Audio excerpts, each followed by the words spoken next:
Hey y'all, I'm Magic Cat, and today I will be ranking Aevar Stone-Singer, one of the hundreds of books in Skyrim. Please comment your ranking below and leave a like if you're enjoying this series. Y'all ready? Let's go. The story opens with a grandfather telling Aevar's story to his grandson, because the boy is old enough to understand the values and the lessons of the stories.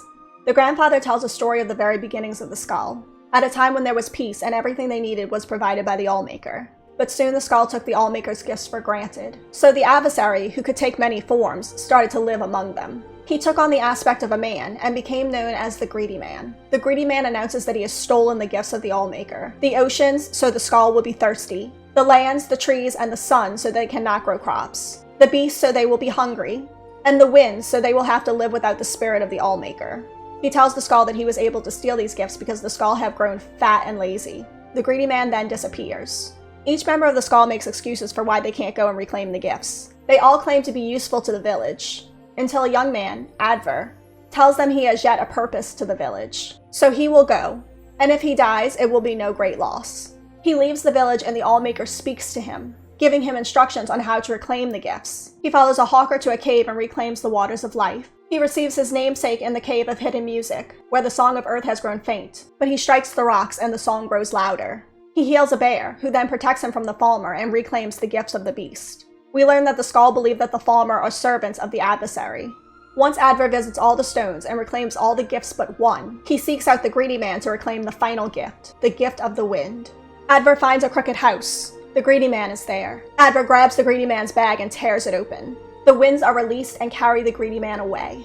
The Allmaker speaks to Aevar one final time, congratulating him and assuring him that the Greedy Man will not return in his lifetime. Aevar returns home. At the conclusion of the story, the grandson complains, saying that's not how stories end. He wondered whether Aevar received any standing in the village, whether he was made a warrior, or a shaman, or a commander in battle. The grandson was adamant, saying, that is not an ending. And the grandfather only laughs and says, is it not? Everyone likes a good underdog story, and so do I. Even though he is brave and strong, Aevar has no standing in the Skaal village. Everyone has an excuse not to leave. Even the warrior says he must stay to protect the village. But I would argue that making sure the people don't die of thirst and hunger is a pretty big part of protecting the village. I think in the end the grandfather was being a little cheeky when he said, is it not? The Skaal believe in reincarnation, so Aedvar's story will never end since he will return. Is he the Dragonborn? I don't know. That would probably make Hermaeus Mora the Greedy Man and Apocrypha the Crooked House. And although I like this theory, I don't think it quite holds water. In the Dragonborn story, Miraak is the one who used the stones, and Hermaeus Mora wanted him stopped. If the Dragonborn's actions were meant to echo Aedvar's, that was not presented in the Dragonborn DLC. But Hermaeus Mora is very present in Skyrim. He had a physical aspect on both the mainland and in Solstheim, and we get to see his realm. He could be seen as greedy and corrupted because he hoards knowledge. He's the opposite of Lorkhan, who wanted to share freedom and knowledge with the creation of Nirn. It could be possible that Hermaeus Mora is the adversary and Lorkhan is the Allmaker to the Skaal. But that's just a theory, and I don't know how much of it I buy into.